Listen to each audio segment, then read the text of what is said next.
Olá, alunos! De volta, agora na aula 5, no nosso curso, na nossa disciplina Inglês Instrumental, no curso Técnico e Meio Ambiente. É um prazer para nós estar aqui novamente com vocês, nesse encontro, trocando experiência e informações.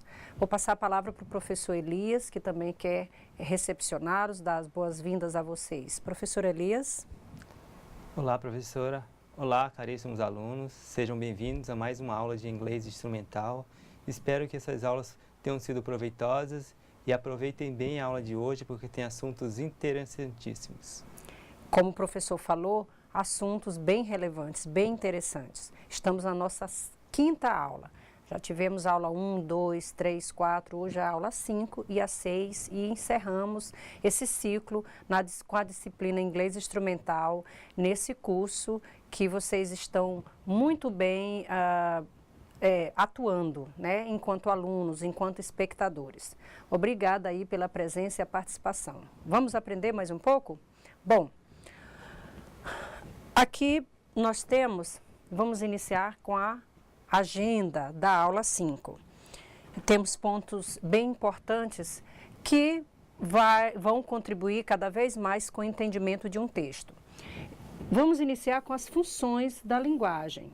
Por que eu preciso saber de funções da linguagem? Bom, os textos, todos os textos, qualquer forma de qualquer enunciado está expressando e utilizando a linguagem. Como está utilizando a linguagem, é necessário que saibamos as funções da linguagem. Quando utilizar qual função? Vocês vão aprender um pouquinho e vão ver que é muito relevante para a compreensão de um texto, já que essa disciplina se propõe a facilitar a compreensão de um texto numa língua estrangeira. Vamos também trabalhar grupos nominais. Vamos saber o que são os grupos nominais, qual é a participação, qual é a importância dos grupos nominais em um texto, em uma mensagem, na linguagem.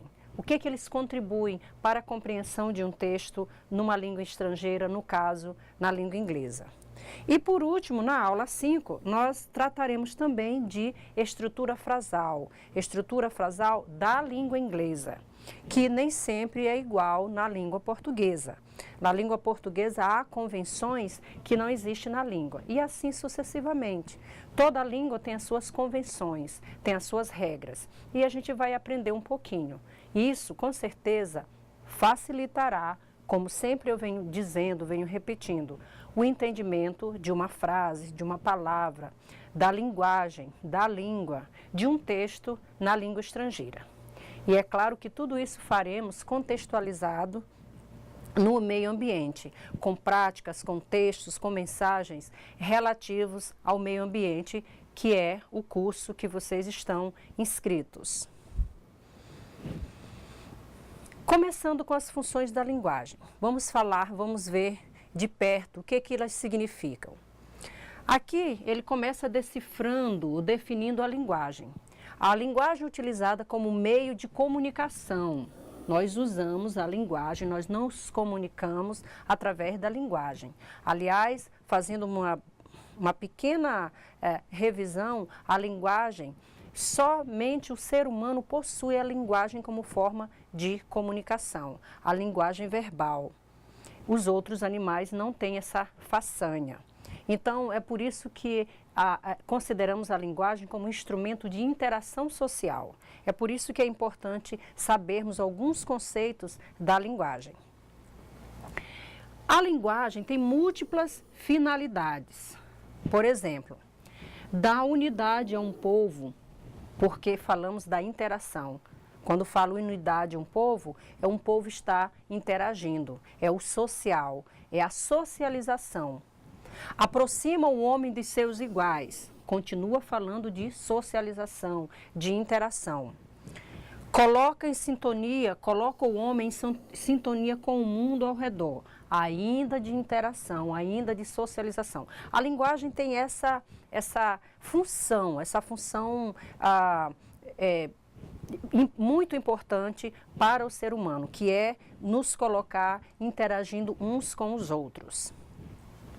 A linguagem também é tida como instrumento que serve para informar, dar ordens, dialogar, concordar, discordar, rezar, meditar, se comunicar.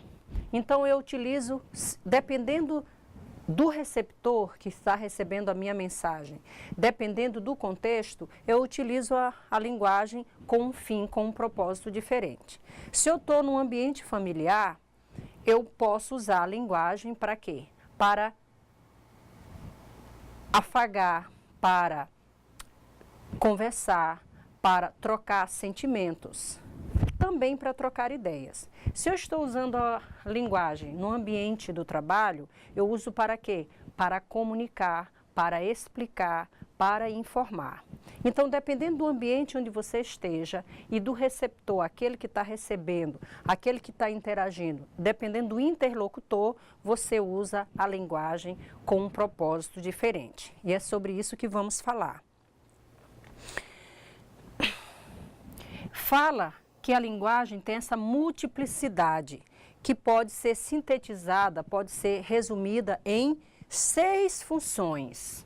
Bom, já vimos a importância da linguagem, agora vamos falar dessas funções, as funções linguísticas, as funções da linguagem, para que a gente perceba que ao utilizar uma função ou outra, eu vou estar muito mais aberta, muito mais envolvida com a comunicação que eu estou fazendo. Nós, aqui na área dessa disciplina, nós vamos utilizar um código. Esse código é a língua inglesa. E através da língua inglesa nós vamos nos comunicar. Nós vamos passar informações, receber informações, nós vamos explicar, receber explicações, nós vamos conhecer, vamos conceituar, receber conceito, orientações. Então, uma dessas funções nós usaremos nesse curso com essa disciplina inglês instrumental.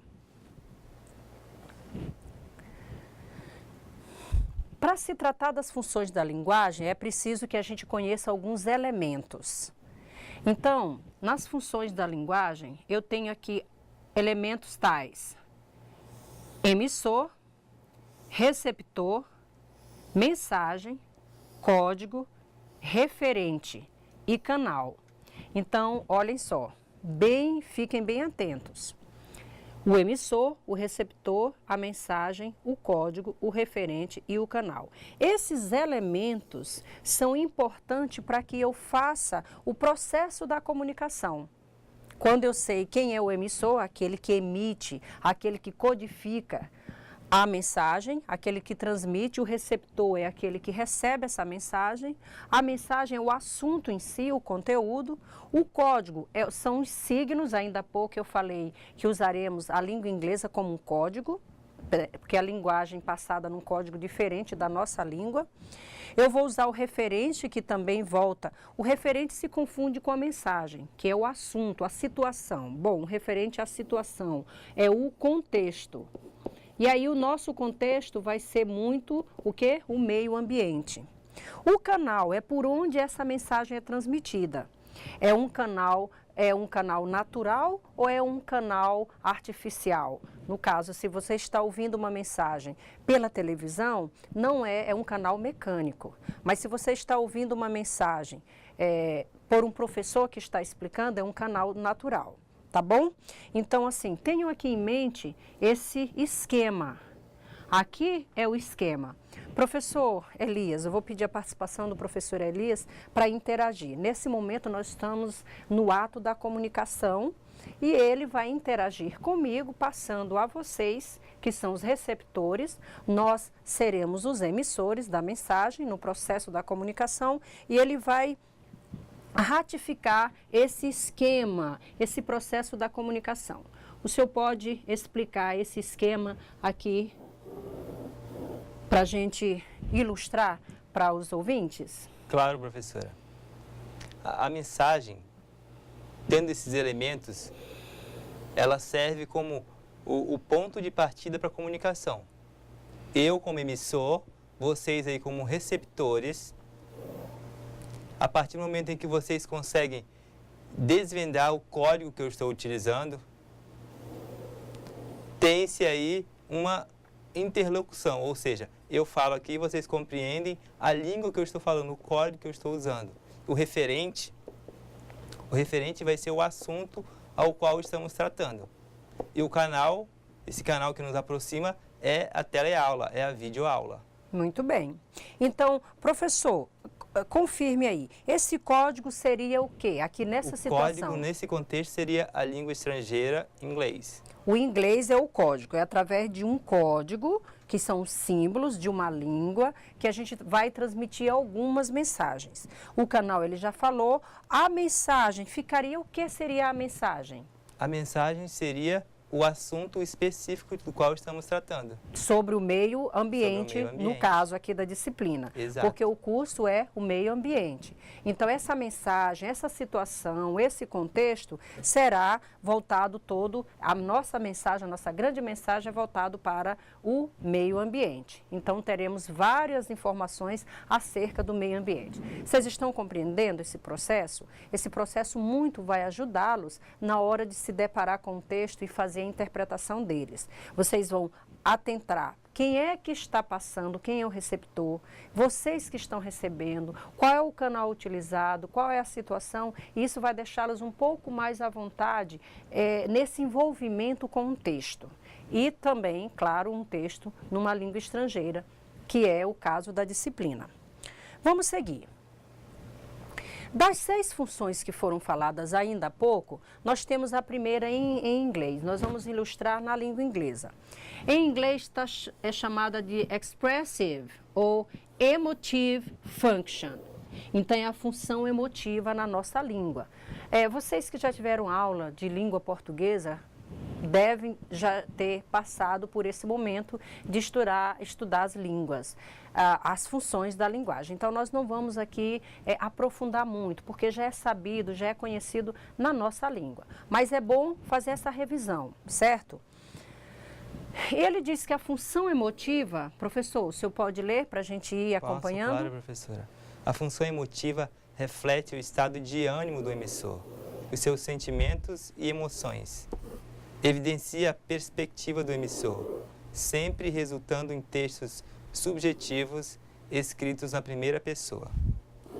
Um dos indicadores da função emotiva num texto é a presença de interjeições de alguns sinais de pontuações, como as reticências e o ponto de exclamação. Abaixo nós temos um exemplo. I am so happy. I am so happy. Então, eu tenho, como o professor explicou, a função emotiva. Como que a gente vai entender nessa mensagem, nessa frase, que seja a função emotiva?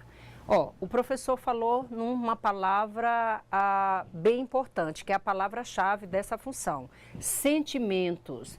Quando o emissor, ele expressa os seus sentimentos e emoções. Aqui, eu sei que alguém diz, I am so happy. Nós já vimos essa palavrinha aqui quando estudamos adjetivos. Sabemos que happy é o quê? Feliz. Então, aqui está na primeira pessoa, coisa que já vimos também. Lembra que vimos os pronomes pessoais? Então, aqui, eu estou ou eu sou muito feliz. Logo, ele está expressando um sentimento de felicidade.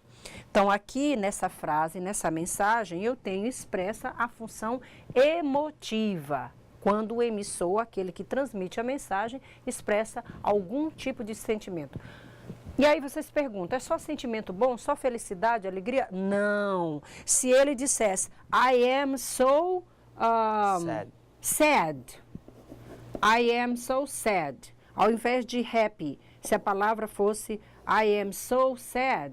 Sad é um sentimento negativo? Mas é um sentimento, não importa o sentimento. Se ele dissesse outro, I am so angry. Professor, aqui ele estaria dizendo que ele estaria muito zangado. Então, aqui outro sentimento, nem todo sentimento precisa ser necessariamente positivo. Pode ser qualquer tipo de sentimento. Aqui na outra frase, ele já diz, my life Houve um Aqui pequeno erro de... tem um pouquinho de R, não é os, mas é is, que é o verbo to be, is wonderful.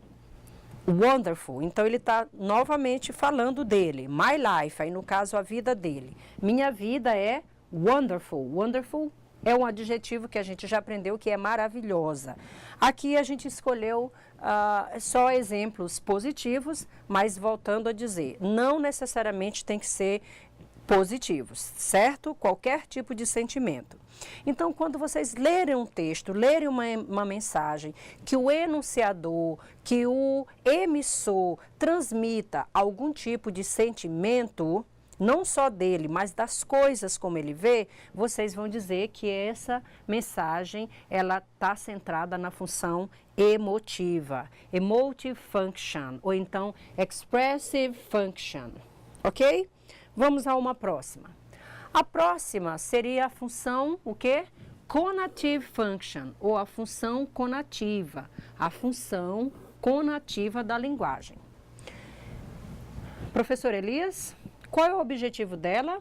Seu objetivo é influenciar o receptor ou destinatário com a intenção de convencê-lo a respeito de algo.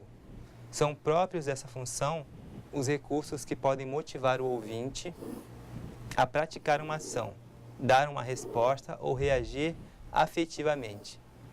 Está cheia de recursos apelativos, sutis ou não, tais como o uso do imperativo, aproveite, do vocativo. Ok, o uso do imperativo, exemplo. Se Aproveite. alguém diz aproveite, é o imperativo porque ele está dando um comando, uma ordem, certo? Ou então do vocativo, que seria o quê? João, vem cá. Tá certo, então ele usou o João aqui para chamar alguém. Tá certo, e ele está dando um comando. E também ele fala que essa função ela é muito utilizada em que mundo, professor? No mundo publicitário. No mundo publicitário, na publicidade. A publicidade, qual é o propósito da publicidade? Convencer o espectador, no caso de televisão, no caso de internet, no caso em rádio, o ouvinte e assim sucessivamente.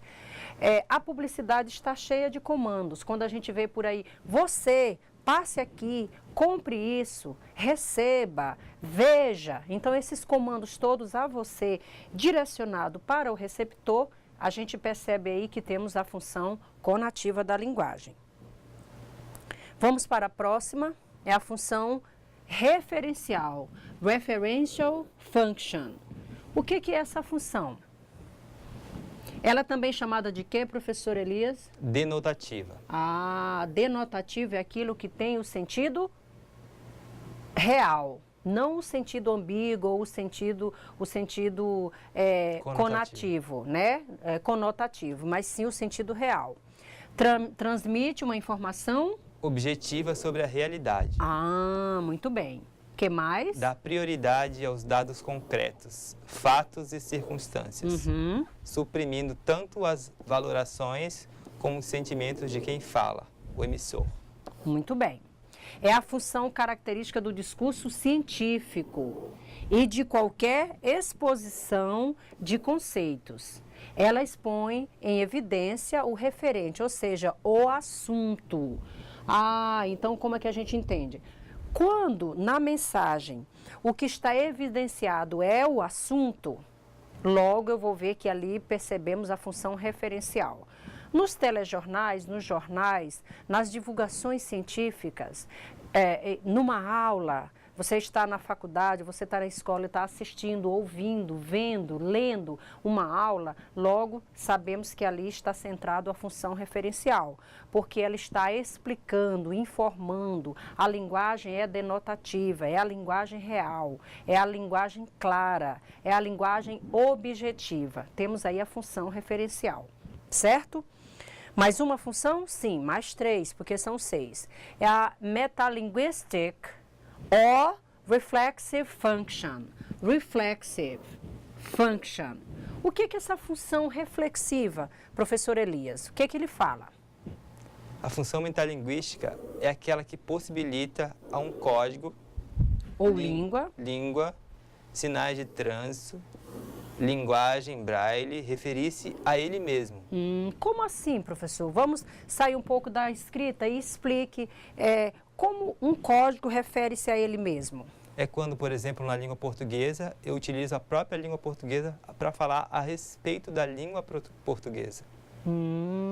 Então aqui vamos fazer uma comparação. Aqui na aula, o assunto é o meio ambiente. E eu utilizo o código, a língua inglesa, para falar do meio ambiente. Então, se eu uso exemplos na língua inglesa, e eu estou explicando a língua inglesa, porque a disciplina é inglês instrumental, eu estou usando um código para explicar ele mesmo. Nesse caso, é a função metalinguística, quando a palavra fala dela mesmo. Professor Elias, dê aí um exemplo de um elemento que ilustre a função metalinguística, para ficar mais claro. Um elemento que é muito claro, principalmente no cinema. Filmes que falam a respeito do próprio cinema. Música que também fala sobre o contexto musical. Então, será que o dicionário, que é um elemento que a gente usa no dia a dia para estudos, o dicionário é um exemplo de função metalinguística, Elias? Exato, é um exemplo muito claro de função. Por que o dicionário é exemplo de função metalinguística? Porque, através da língua, ele explica o que a língua é, ou seja, ele pega uma palavra e explica o conceito daquela palavra. Vocês estão entendendo aí? Muito bem. No dicionário, a palavra explica a própria palavra. Isso é função metalinguística, certo? Então, há momentos em que a gente vai ver esse tipo de funções? Sim. E isso vai ajudar a compreensão do texto? Muito, vai ajudar muito. Uma próxima, aphatic function, que em português eu diria que é a função fática. E aí, vamos ler da função fática. A função fática tem por finalidade estabelecer, prolongar ou interromper a comunicação. Olha, atentem para isso. Ela tem 3 finalidades básicas. Ela estabelece a comunicação, ela prolonga a comunicação, ou a função fática tem a finalidade de interromper a comunicação. Vamos ver isso com calma. É aplicado em quais situações? É aplicado em situações em que o mais importante não é o que se fala, nem como se fala, mas sim o contato entre o emissor e o receptor. Essa aqui é uma frase-chave. O contato entre o emissor e o receptor. Aparece geralmente nas fórmulas de cumprimento. Por exemplo? Por exemplo, como vai? Tudo bem? Elias, colega Elias, por que nessa frase, como vai, tudo bem, é função fática? Porque a intenção daí, a pessoa não está interessada realmente em como o outro está. Ela só quer estabelecer uma comunicação, uma interlocução. Muito bem, estabelecer a interlocução. Ele quer apenas estabelecer, se um professor chega na sala e fala, hello, good morning. Bom, está cumprimentando. Então, ele quer atrair a atenção dos alunos para estabelecer a comunicação. Está falando com eles para estabelecer. Qual seria um exemplo de interromper essa situação, professor Elias? Me dê esse mesmo exemplo do professor que chega em sala de aula. Como que ele interromperia essa comunicação? Bye. Se ele ao ir embora. Ok, guys, now the class is over. Bye, bye. Então, quando ele diz the class is over, tipo, a aula acabou, terminou a aula, bye, bye, ele está se despedindo. Logo, ele parou de conversar com seus alunos, ele interrompeu a comunicação. Então, essa é a função fática. Eu gosto sempre de ilustrar exemplos do dia a dia. Por exemplo, naquela música da Rita Lee, quando ela fala, alô, alô, marciano. Então, ela está se comunicando com os marcianos na música. Aquilo ali é um exemplo simples da função fática. Ela estabelecendo uma comunicação com os marcianos. Isso é só um exemplo. Aqui ele fala uma outra coisa importante, expressões que confirmam que alguém está ouvindo ou está sendo ouvido. Se ao telefone eu digo, oi, como é que é? Tudo bem? Ok. Como? Ok? Nesse caso, eu tô tentando checar se a comunicação está realmente sendo efetuada, não é isso, colega? Está acontecendo. Se Muito não há bem. nenhum problema. Nenhuma interferência. Isso. Então, no celular, costumamos muito ficar nessa de testar o canal. É o que se chama de testar o canal. Será que ele está me ouvindo? Se eu digo, alô? Como? Eu quero testar se o outro está me ouvindo. Então, quando a gente confirma numa aula, a gente fala, entende? Ah, percebe? Ok? Em inglês a gente fala muito assim, ok? Quando eu falo ok, enquanto professora, eu quero testar se vocês estão entendendo, se a comunicação que está estabelecida, ela está de fato acontecendo. Porque a comunicação só acontece quando os interlocutores, que no caso são os atores da comunicação, que é o emissor e o receptor, eles estão usando a mesma língua. Está sendo comum a mensagem que estão trocando. Só nesse caso há comunicação de fato.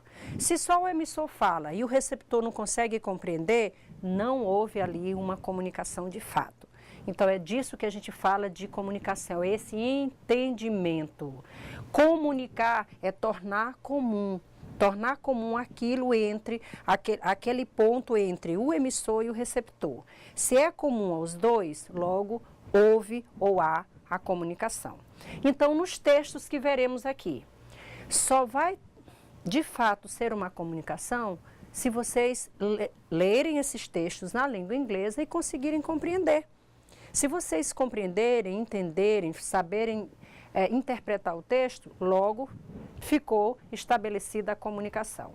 É para isso que a gente está aqui falando de todos os passos de um texto, da linguagem, para que vocês compreendam melhor os textos que vocês têm em mãos, no caderno da apostila, no caderno da disciplina, nas aulas, que a gente quer que vocês compreendam toda a mensagem que é passada, certo? Vamos a mais uma função. A função, pela própria palavra, poetic function, ou seja, a função poética. Muito bem. Que função é essa? Quando eu vejo, onde eu aplico essa função? Colega Elias, a função poética? Função poética é aquela que põe em evidência a forma da mensagem, ou seja, que se preocupa mais em como dizer do que com o que dizer. O escritor, por exemplo, procura fugir das formas habituais de expressão, buscando deixar mais bonito o seu texto, surpreender, fugir da lógica ou provocar um efeito humorístico. Embora ela seja própria da obra literária, a função poética também existe no cotidiano através de expressões típicas de certos grupos da sociedade. Vamos explicar melhor essa função. Eu costumo dizer que a função poética é quando a mensagem está de forma colorida. Como assim? Quando o emissor, ele brinca com a mensagem. E para ele brincar com a mensagem, essa mensagem ela fica colorida no sentido de que não está o sentido real. Por exemplo, um exemplo de função poética é um provérbio, um dito popular. A gente diz uma mensagem de maneira indireta, de maneira subjetiva. Então, a função poética, essa linguagem está nas músicas, está nos ditos populares, está na propaganda. Quando o emissor brinca com a palavra, ele está usando nada mais, nada menos do que a função poética, porque ele está colorindo essa palavra. Ok? Eu não digo as coisas de maneira real, direta. Eu digo as coisas de maneiras indiretas. Às vezes, um elemento muito usado na função poética é a metáfora. Quando eu digo coisas através de metáforas, eu estou usando a função poética da linguagem, ok? E ela convence, Elias, a função poética, no caso da publicidade. Você acha que ela atrai mais o receptor do que a função referencial? Ela pode atrair mais a atenção? Ou depende do caso? As funções dependem muito de como o receptor a trata. Então, se é uma mensagem que comove o leitor, possivelmente vai atrair mais que uma mensagem mais objetiva, mais clara. Ah, tá certo. Depende da disposição em receber a mensagem do receptor, certo? Exato. E do emissor também. Muito bem. E sem contar que as funções da linguagem, elas são 6 basicamente para definir, mas elas se confundem muito, ou seja, pode haver numa mesma mensagem 3 ou 4 funções, mas que predomina ali uma. É verdade. Isso é verdade, foi uma observação importante. Numa frase só, eu posso compreendê-la e identificar até as 6 funções, né? Se for o caso. Então, não há uma mensagem que só tenha uma função. Como ele disse, eu posso encontrar 2 ou 3 funções numa mesma mensagem. Gente, mas isso foi necessário revisar essas funções. Mais tarde vocês vão compreender na aplicação dos textos, porque que é necessário se valer das funções. Agora nós vamos para um outro assunto que está na agenda, que são os grupos nominais. Grupo nominais. O grupo nominal é um constituinte da frase que tem por núcleo um nome que normalmente está acompanhado de uma palavra que o determina ou o modifica, ou que o complementa. Então, eu tenho uma palavra que pode complementar um substantivo, modificar o substantivo ou determinar o substantivo. Por que eu preciso saber dos grupos nominais? Ora, eu vou entender muito mais fácil uma frase se eu conhecer de grupos nominais. Olha esse exemplo aqui. Medical Equipment Technologist. Como é que eu vou saber qual é o núcleo do sujeito dessa frase? Isso, eu sabendo, isso vai me ajudar a identificar? Isso vai me ajudar a compreender melhor a frase? Nós acreditamos que sim. Porque daqui a pouco um outro assunto é a estrutura frasal. Então, para se conhecer da estrutura frasal, é necessário que a gente conheça os grupos nominais, que é a função da palavra numa frase, certo? Então, aqui eu tenho um núcleo, que é o substantivo, technologist, equipment, medical. Então, eu tenho outra aqui, World Health Organization. Organization eu vou chamar de núcleo. World Health eu vou chamar de modificador, ou então de determinante. Tem uma pequena coisinha que eu preciso mostrar no próximo slide, talvez a gente volta para cá, que faz a diferença dos grupos nominais na nossa língua, na língua portuguesa para a língua inglesa. Ele diz que a diferença básica é que em inglês os modificadores aparecem antes do núcleo e em português aparecem depois. Vamos aqui a um exemplo. Os meus alunos costumam perguntar, fazer um comentário até ingênuo, dizendo, na língua inglesa as coisas são todas ao contrário. Isso é um conceito de uma pessoa bem iniciante na língua inglesa.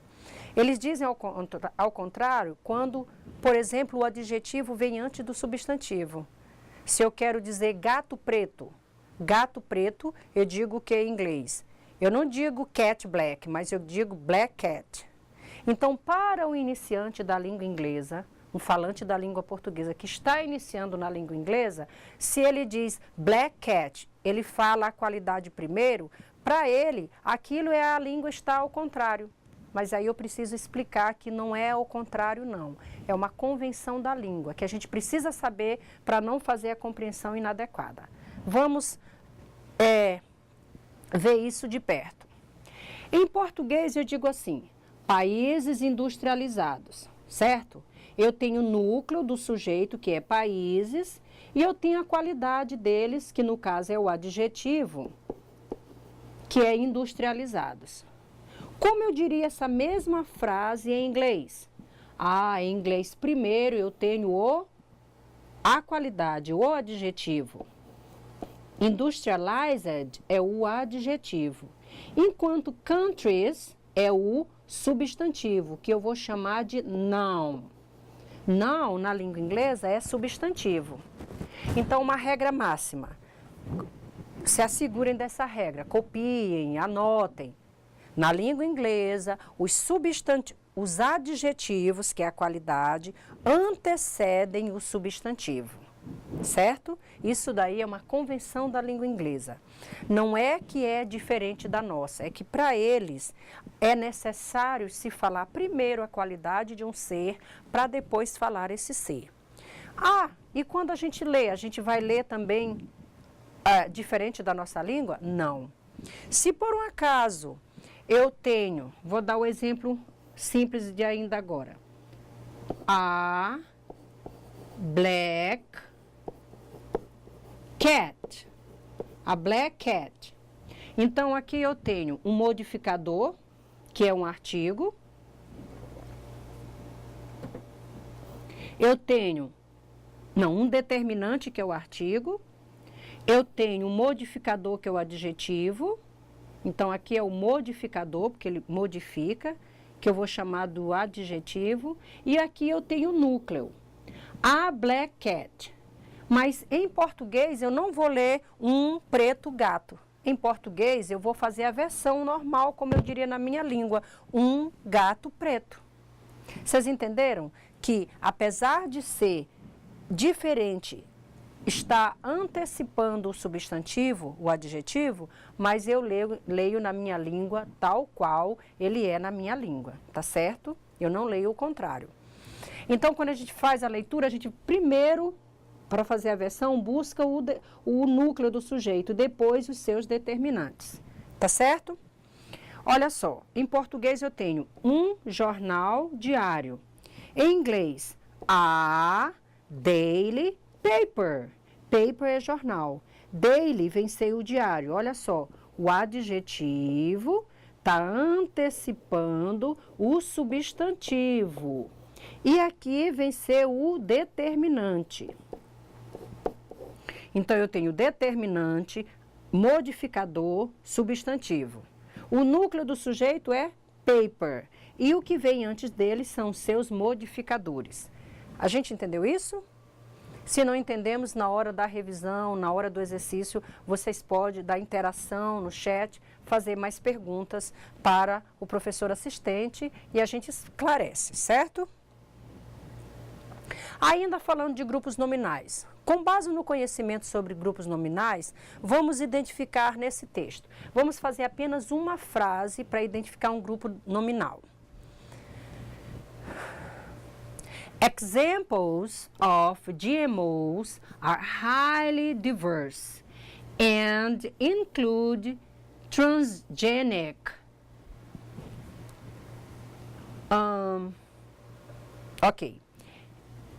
genetically modified by recombinant DNA methods, animals such as mice, fish, transgenic plants, or various microbes.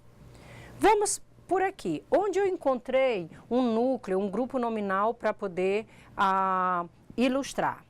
Colega Elias, poderia nessa primeira frase encontrar um grupo nominal para a gente identificar o núcleo, o modificador e o determinante? Posso, claro, professora. O que já está entre parênteses já fica mais fácil de visualizar. Genetically modified by recombination. Ok. Então, aqui o núcleo vem ser o quê? Methods. Methods são os métodos, que é o substantivo.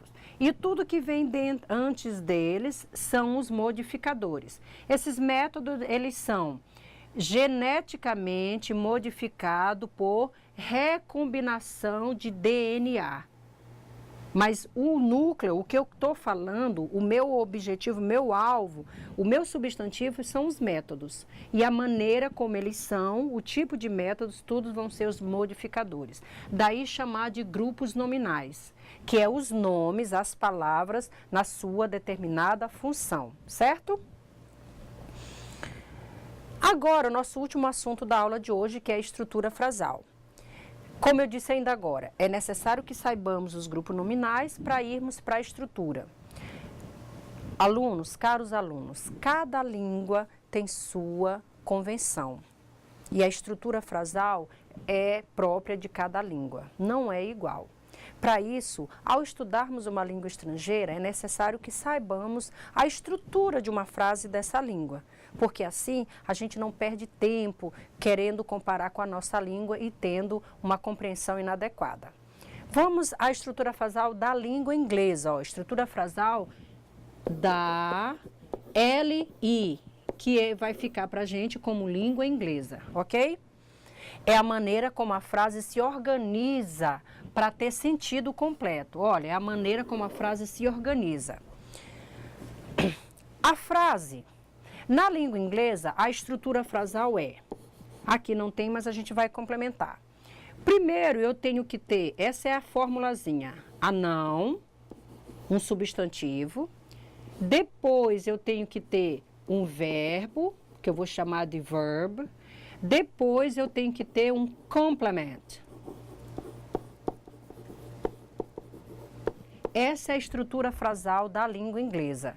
Um substantivo que vem acompanhado de um verbo e depois nós temos o seu complemento. A gente vai vendo isso nas frases seguintes. Para isso, a gente tem que entender o que é frase. Frase é um enunciado de sentido completo. A unidade mínima de comunicação.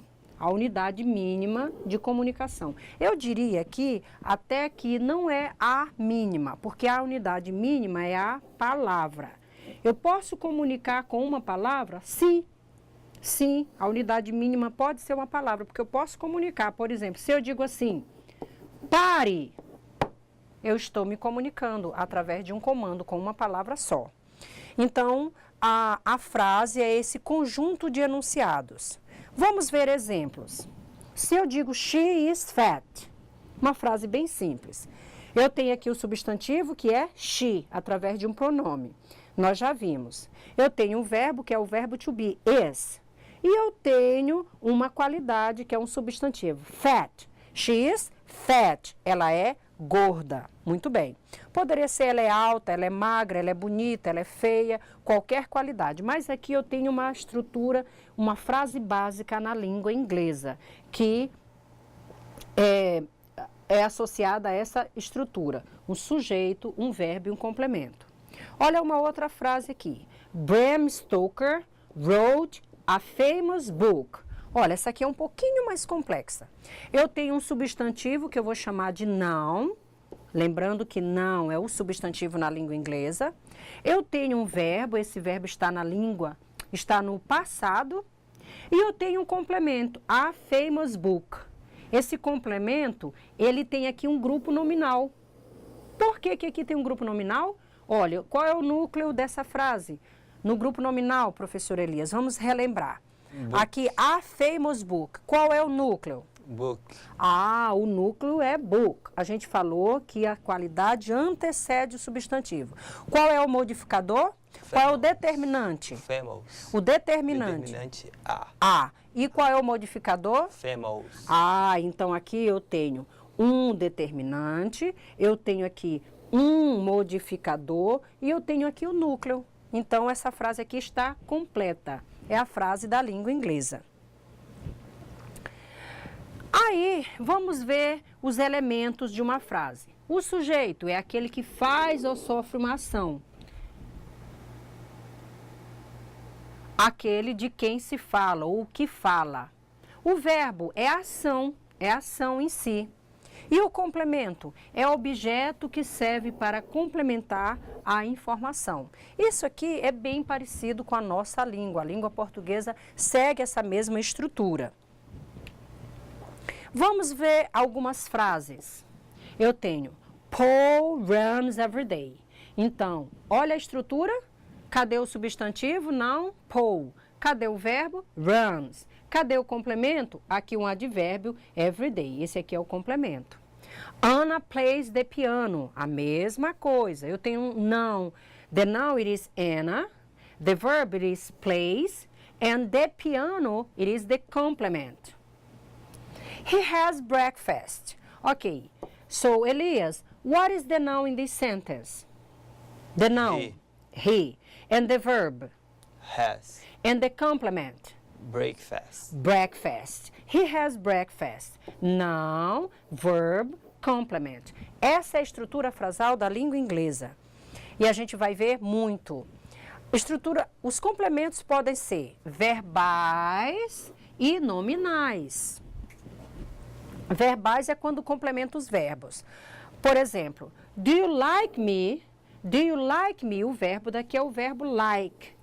Então, eu tenho o complemento verbal, que no caso aqui vai ser esse me que complementa o verbo like. Nominais, quando complementa o nome. Por exemplo, everyone knows that the boss is having an affair with his secretary. Então, eu tenho o nome aqui como secretary. E aí, eu estou falando o sujeito que é the boss. As frases podem ser, aí nós sabemos que é tal qual na língua portuguesa, ou afirmativas, ou negativas, ou interrogativas. A afirmativa serve para fazer uma assertiva, ou seja, uma informação, uma afirmação. Negativas para negar, e interrogativa para questionar. Isso aqui também é bem próprio da nossa língua. Por exemplo, she left a message. Essa frase aqui, ela está na frase, na forma... Está no presente. Sim, mas em que forma? Na afirmativa. Na afirmativa. He didn't leave a message. Elias está em que forma? Na negativa. Na negativa. Did she left a message? Está em que forma? Interrogative. Interrogative form, ok? Interrogative form, negative form, affirmative form. These are the sentences in English. Essas são as frases na língua inglesa e suas formas.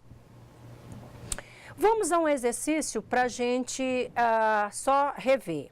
Na primeira frase, they stayed in Mexico City for 2 weeks. Elias, contribuindo, como ficaria essa frase na negativa? A primeira coisa que eu tenho que perceber é o verbo. O verbo está em que tempo verbal? No passado. No passado. Se o verbo está no passado, como a gente explicou na aula 3, ou foi na aula 4, que o auxiliar do passado, qual é o auxiliar? Did. Did. Então, vai ficar na negativa como? They. O auxiliar did, mais o not. E o verbo fica stayed ou só stay? Stay. They did not stay in Mexico City for 2 weeks. Vamos uma próxima. He planned his work well. Como fica na negativa? A mesma forma. He, qual é o auxiliar? Did. E o verbo que é planned vai ficar aí na negativa e o verbo vai ficar? Plan. E o restante da frase. Então, sigam essa estrutura que vocês vão conseguir fazer dos outros exercícios. Lembrando que todas elas, esse exercício aqui, coincidiu de todos os verbos estarem no passado e são verbos regulares. Então, vai ter a mesma estrutura. O exercício 2 é para a gente completar com o que está entre parênteses. Aqui eu tenho o sujeito que é Tom e eu tenho not na negativa com o verbo shave this morning, because he not want to. Vamos fazer só esse exemplo, Elias. Como fica? Tom é na negativa com o verbo shave. Don't. Mas aí, no caso, está no passado, porque já falou this morning. O tempo é no passado. Então, como vai ficar? Tom did not shave. Então, o Tom não se barbeou because, porque ele not want. Como ele vai ficar? Didn't ou did not want. Então, o Tom não se barbeou esta manhã porque ele não quis. Not want ou did not want. Seria a mesma estrutura. Como o tempo, infelizmente, eu diria, é curto, né? Porque é tanta coisa que a gente precisa falar, mas, enfim, deu para a gente trabalhar o que consideramos principal aí para vocês absorverem. Nós vamos agora dar uma pausa de 20 minutos, vocês vão resolver a atividade de sala e, em seguida, voltamos com a correção. Até mais!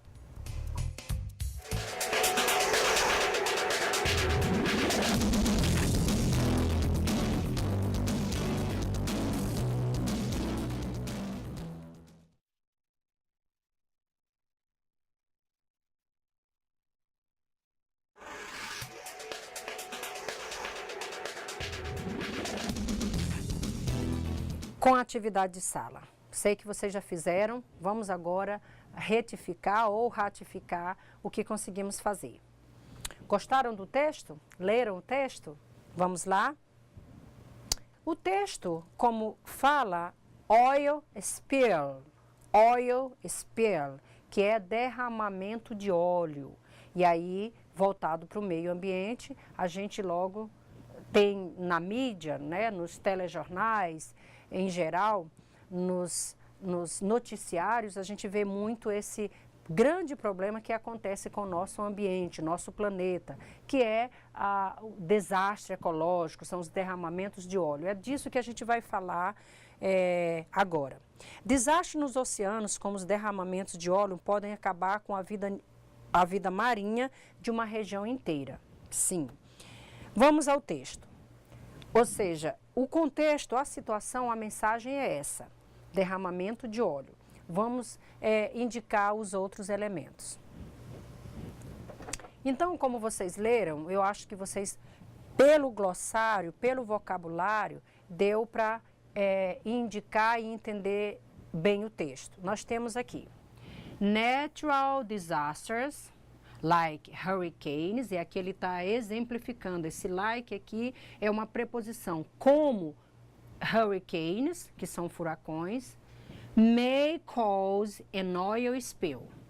Então, os desastres naturais podem causar o derramamento de óleo, ok? Vamos continuando. If a hurricane was a couple of miles away, the winds from the hurricane could cause the oil tanker to flip over, pouring oil out. Birds die from oil spills if their feathers are covered in oil. Quando a gente lê um texto e vocês, alunos, são da área do meio ambiente, isso aqui vocês têm um conhecimento prévio. Lembra do conhecimento prévio, que é uma estratégia de leitura? Vocês vão colocar em prática. Com esse conhecimento, essa bagagem que vocês têm acerca desses vários assuntos, e vocês se deparam, e os cognatos que ajudam muito, com certeza dá para identificar essa frase aqui em específicos. Bird é um animal que é muito conhecido, tá aí na mídia, a gente sabe que são os pássaros, né? O que acontece com ele? Eles die, é o verbo morrer. Eles morrem do derramamento de óleo. Como que eles morrem? Se suas feathers, se suas penas são cobertas com óleo. Então, se o derramamento de óleo foi muito grande, muito intenso, e que esses pássaros têm suas penas cobertas, com certeza chegarão ao final mortos, claro, com a química, com o envenenamento. Aí ele continua falando, the bird will then be poisoned, because it will try to clean itself. Por que esse animal acaba morrendo? Porque a tendência é que os animais se limpem, né? Eles vão se limpar. E ao se limpar, eles vão ingerir toda essa química que tem nesse óleo. Claro, ingerindo, eles vão ficar envenenados. Então, a palavra-chave aqui, ó, poisoned, significa que vem da palavra poison. Poison significa veneno. Aqui está em forma de verbo envenenado. Animals, olha só aqui um cognato parecido. Na verdade, é parecido porque está no plural, porque no singular ele é um cognato verdadeiro. Lembra dos cognatos que muito nos ajudam a compreender um texto? Vimos lá na aula 2. Então, aqui, novamente, a gente retoma. Animals may die because they get hypothermia. Hypothermia é uma palavra, é um cognato parecido, que é hipotermia, né? É um problema que pode causar a morte. E ele diz que como isso acontece? Causando their body temperature, causando a temperatura dos seus corpos a ficar realmente baixa. A palavra low, como baixa. They may die from really low body temperature. Olha essa frase aqui. They may die from really low body temperature. Vamos analisar os grupos nominais nessa frase? Muito bem. Eu vou pedir a ajuda do professor Elias para analisar essa frase. Aqui. They may die from really low body temperature. A primeira coisa a fazer, colega Elias, é encontrar o núcleo. Nessa frase, daqui até aqui, qual é o núcleo da frase? Temperature. Temperature. Então, geralmente, lembram que é o último na frase, que é o substantivo. A temperatura. Agora, vamos ver as qualidades dessa temperatura. A temperatura da onde? Do corpo. Do corpo, já que é um adjetivo, que ela é realmente baixa. Então, a temperatura do corpo realmente baixa. Nesse caso, é como as pessoas entendem que é como se fosse lendo de trás para frente, mas não é. Isso é da língua inglesa, que pela convenção, os adjetivos, os modificadores antecedem o substantivo. Então, a gente vem direto. A temperatura do corpo realmente baixa. Oil may cause the death of an animal by entering the animal's lungs or liver. Então, o óleo pode causar morte, olha aqui uma palavra-chave, a morte dos animais por ingerir, por entrar, o óleo entrar nas regiões, nos órgãos do animal, que é, aqui eu tenho, pulmão e fígado. Lungs é pulmão, liver, fígado. Então, esse texto está tratando todo dessa questão da morte dos animais pelo derramamento, pelo óleo que é derramado nos mares, rios, oceanos, lagos, etc. Esse vocabulário, eu digo a vocês que quando forem fazer a leitura de um texto e vocês tiverem à disposição o glossário, o vocabulário, primeiro se firmem a eles para depois fazerem a leitura. Aqui a gente fez o contrário, a gente foi direto na leitura para depois se valer. Mas aqui você tem spells, que é o quê, professor Elias? Derramamento. Nós temos mistakes, que são palavras-chave, que no caso são? Enganos. Enganos. Careless é? Descuidados ou Então, descuidos. aí aqui a gente tem o quê? O que que isso aqui, esse careless é aqui nas funções das palavras? É um? É um advérbio. Mas nesse caso aqui eu tenho um afixo, que eu tenho um sufixo dentro do radical, que é sem cuidado, né? Oil tanker, que é navio petroleiro. Leak, vazar. Breaking down, Elias, significa? Uma quebra mecânica. Tá, get stuck. Ficar preso. Ficar preso, stuck. Stuck, to stuck é emperrar, ficar preso. Shallow é a parte rasa. A parte rasa. Hole é o quê? É um furo. Furo, que a gente chama de buraco também, né? Hole. E o que é dumpers? Despejadores. Despejadores. Então, ao ler somente essas palavras, vocês com certeza conseguirão entender todo o texto. Olha, fazendo associação de vocabulário, outras palavras que apareceram no texto, que é importante a gente saber, vamos ver se a gente já reconhece esses vocabulários. Vamos confirmar aí o que vocês fizeram. Eu tenho aqui um verbo happen, que ele vem ser o quê, Elias? Happen é número...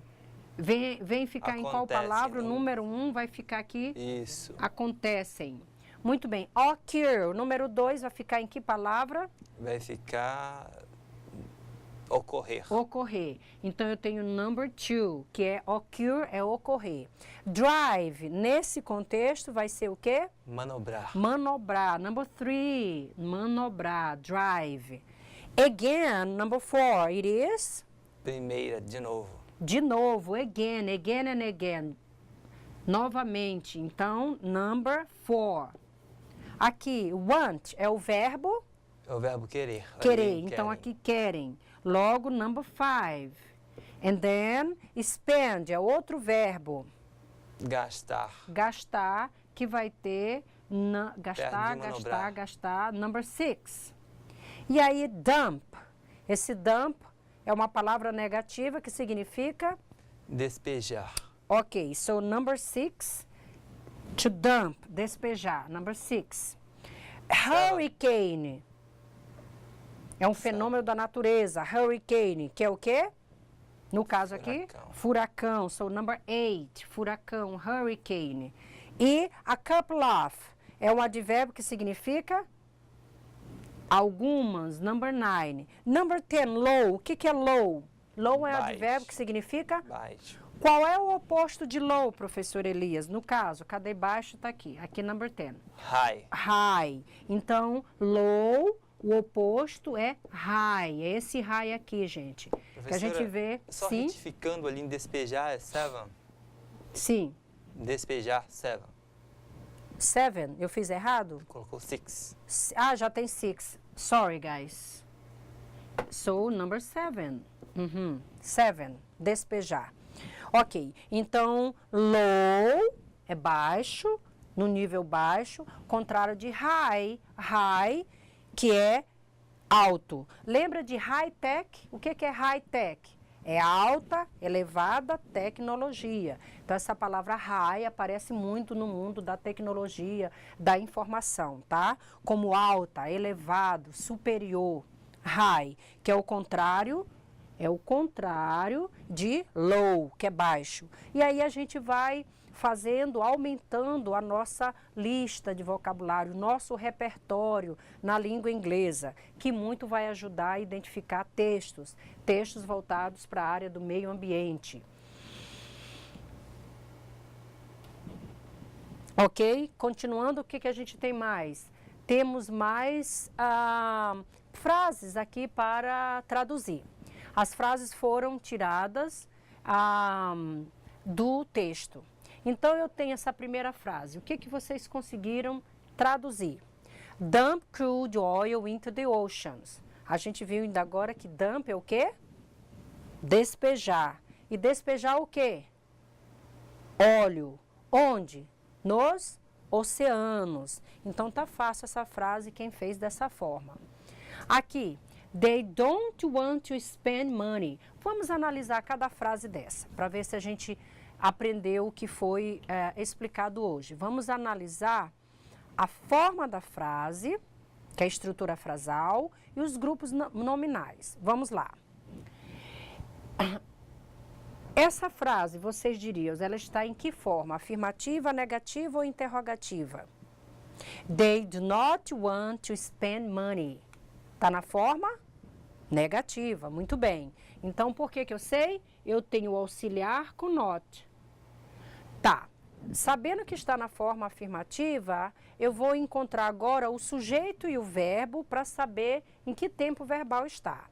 Qual é o sujeito? Nesse caso aqui, o sujeito que é aquele que pratica a ação. No caso aqui vai ser em forma de pronome, they. They don't. Aí em seguida, depois do sujeito, nós temos o verbo. Qual é o verbo da frase? Want. They don't want. Eles não querem. Eles não querem o quê? Aqui vem ser o complemento da frase. Complemento, verbo, sujeito, que eu vou chamar de não, que ele está na negativa. Então, they don't want to spend money. They don't want to spend money.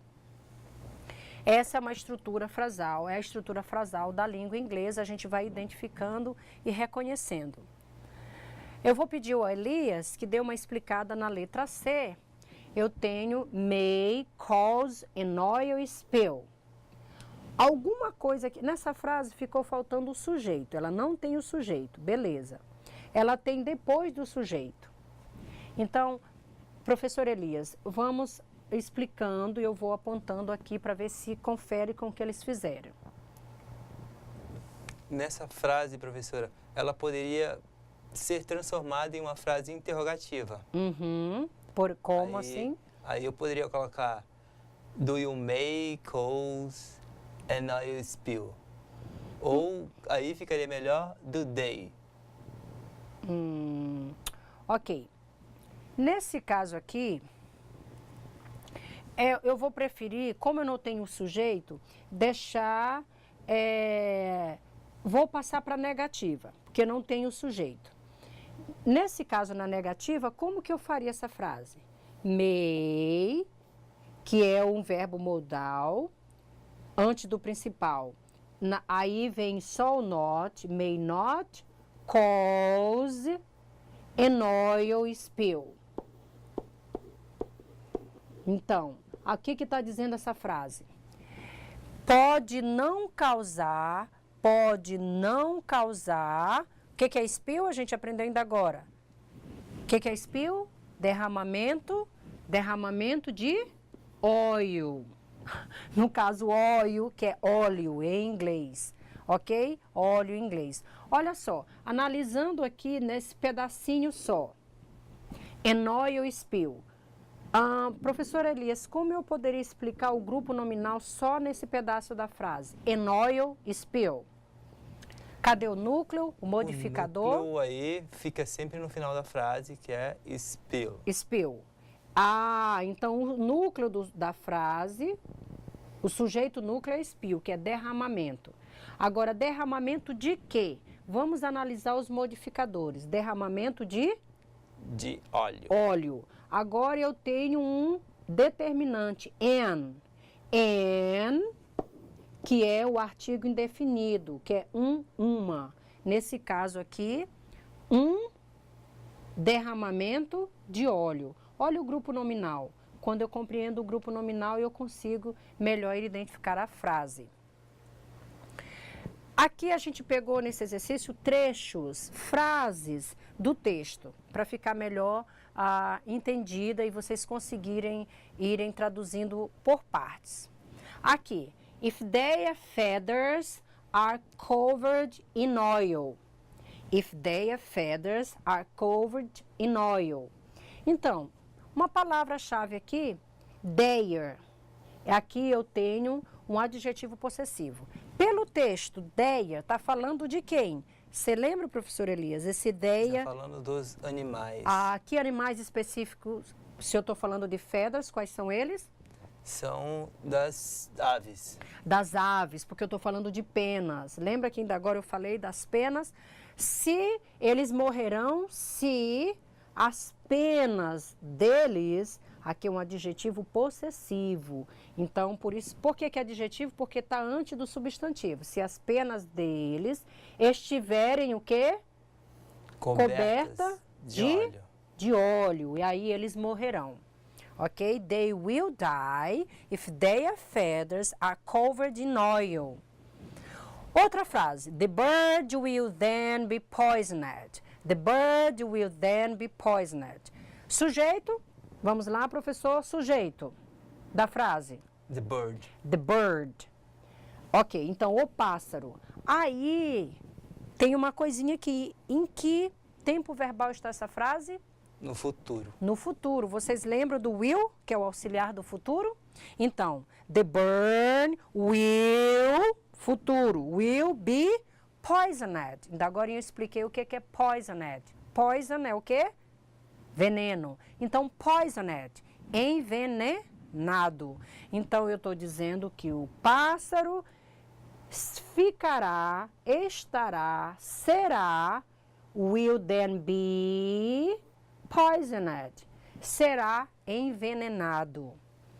Viu como a gente está conseguindo, através da estrutura frasal, dos grupos nominais, entender melhor as frases?